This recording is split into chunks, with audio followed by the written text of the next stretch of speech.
Schotia, 10 square miles of private game reserve in the Eastern Cape of South Africa.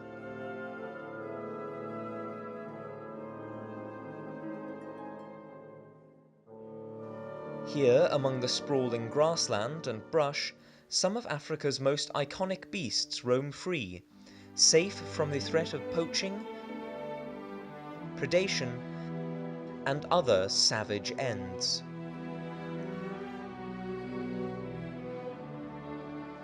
It's winter now.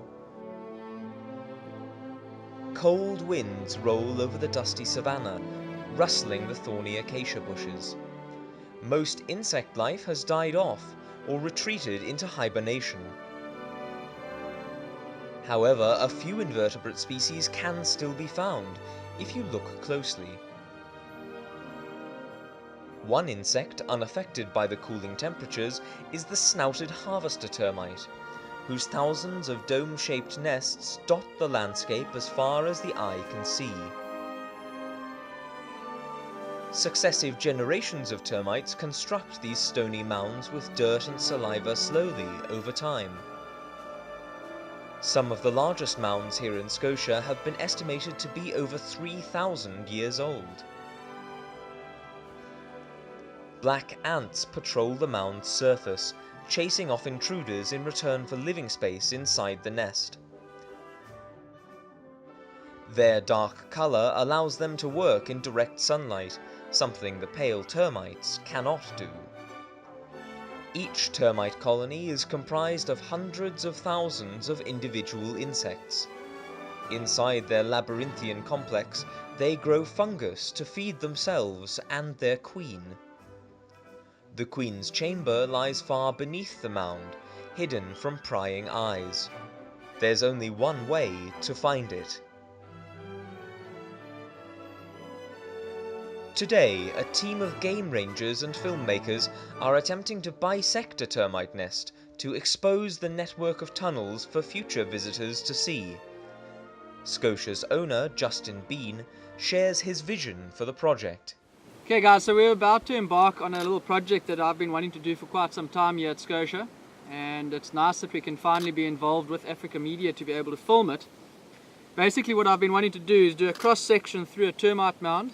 We're going to start digging away next to the termite mound and gradually work our way in towards the tunnels. So as we're digging in, it'll start to show the tunnels. Our aim is to get to probably around the center of the termite mound, but quite deep down. Our goal is to try and get to the queen's chamber. The jackpot would be to film her laying eggs and to see the workers coming in and carrying the eggs away. When the colony is threatened, termite soldiers swarm out in force.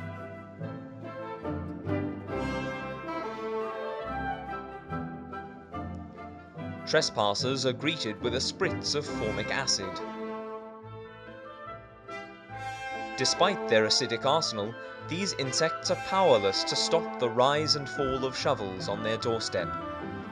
Eventually they retreat deep underground to protect the workers, the young, and their queen. Justin and his team aren't the only creatures tearing up the ground today. At the other end of the reserve, Scotia's oldest elephant is doing some digging of his own, uprooting the grass for a quick meal. His heavy kicks inadvertently turn up bugs and worms living in the shallow soil, a fact not lost on the glossy starling. In warmer months, the freshly turned earth would be crawling with delicious morsels. By this late in the winter, however, most insects have retreated too far underground to be seen. No snacks today. Finding food is top priority for every animal in the wild. Most animals keep themselves fed by consuming vegetation, or by devouring other animals. Each day is a primal fight for nutrients. A cruel and brutal reality where, for many creatures, to live means to take a life. One creature, however, has found a way to live off another animal without harming it at all. The Argentine ant, an invasive species from South America, has flooded its range across the globe like no other species. Now solidly established in South Africa, they commandeer pre-existing spaces in which to anchor their colonies. In this case, these ants have taken up residence in an aloe plant, turning the spiky succulent into a high-rise apartment.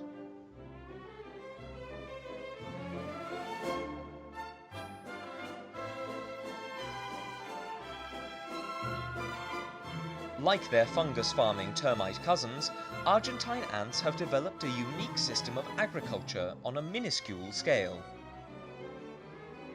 They are shepherds, tending a flock of aphids.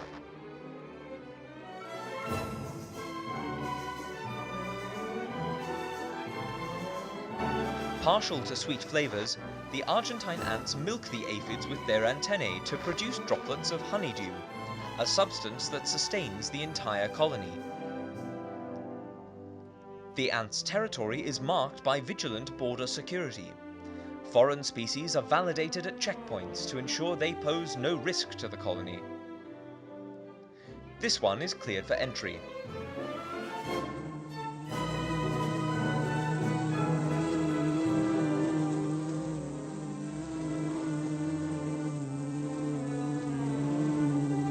The hoverfly, however, is a most unwelcome visitor.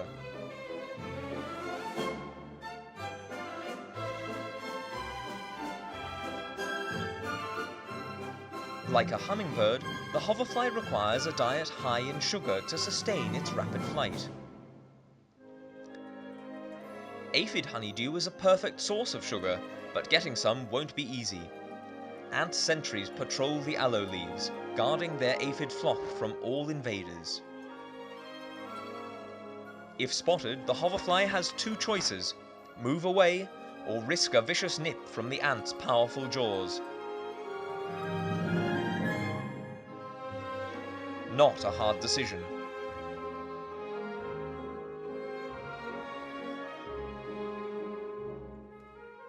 When threatened by larger foes, Argentine ants defend their nests by swarming out to cover as much ground as possible, mandibles agape, ready to bite.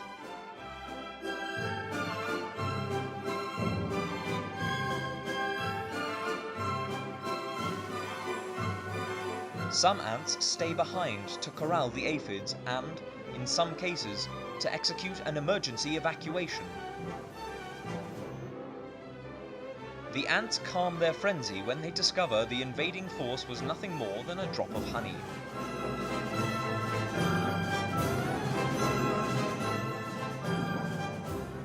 They remain on high alert nonetheless. Despite their affinity for the sweet things in life, these ants never let their guard down.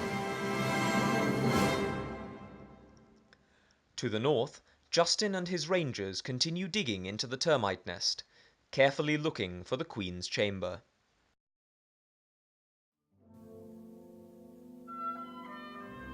Someone must watch the horizon at all times. Lions roam free in the northern half of the reserve.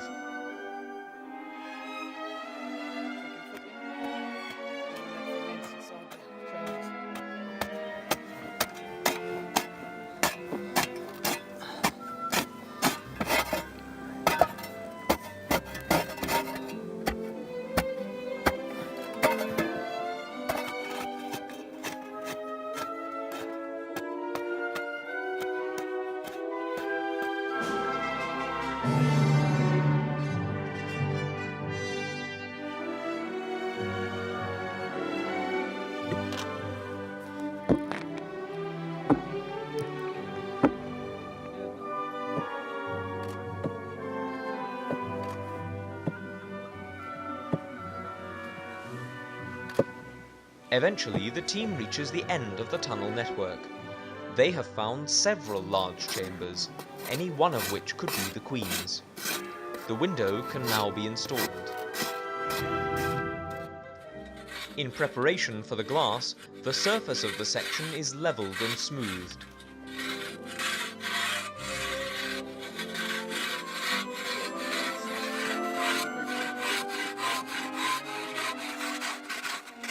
Even after so much digging, these tunnels are still full of surprises. Look at this! No ways! Get a camera here. Songololo. Who was looking for one? A shongolola, the giant African millipede. While curling into a tight spiral is the millipede's primary mode of defense, it avoids a lot of trouble by hiding out in termite tunnels.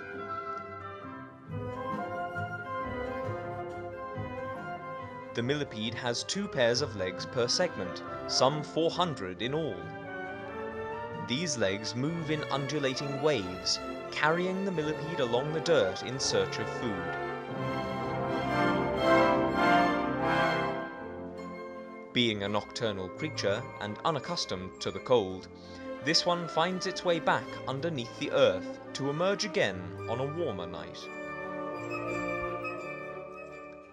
Meanwhile, the old elephant is still tilling up the dirt in search of dinner. In the process, he obliterates the root and tunnel systems that many invertebrates call home. But while the elephant's front half may not be so friendly to ground-dwelling insects, the other end leaves behind a rather unconventional consolation prize. Densely packed with leftover nutrients, elephant dung provides the perfect hiding spot for many invertebrate species. While the outer crust protects against wind and sunlight, the slow decomposition produces a constant flow of heat inside, perfect for incubating eggs and larvae. Many young insects grow to maturity inside this sanctuary, well supplied with food and moisture. With so much to offer, it's no wonder so many species prefer the penthouse of pachyderm poo to alternative abodes. Back at the termite nest, Justin and his team have completed their excavations and prepare to install the pane of glass.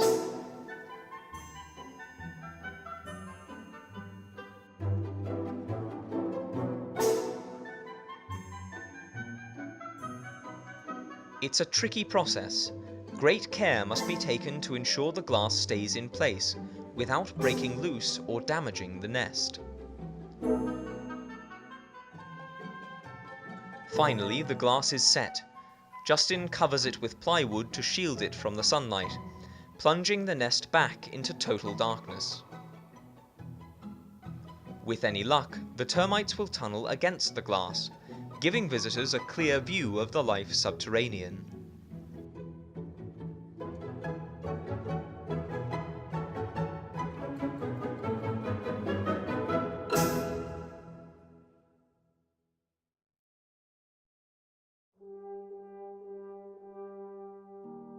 It has been 3 days since the glass was installed.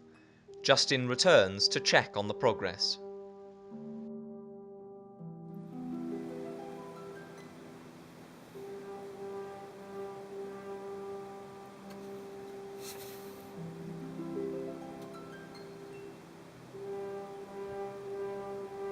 The termites have started closing the gap between their nest and the glass.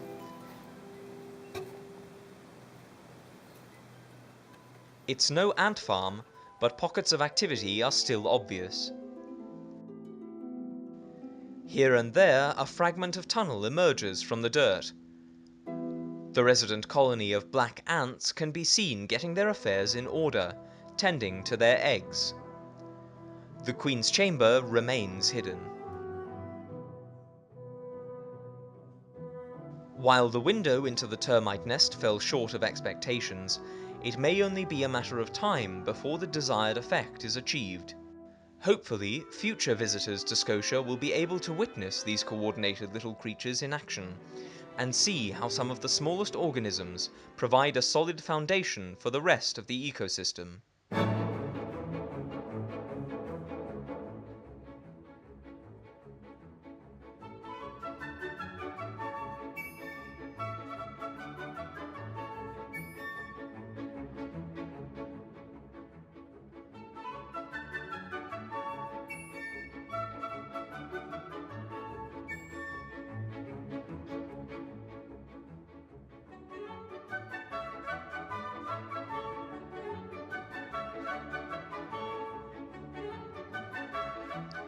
The sun sets once again over Scotia, dipping one day deeper into winter.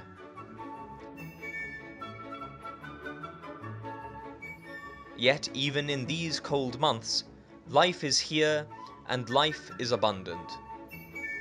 One has only to look closely, and perhaps move a little dirt, to see it.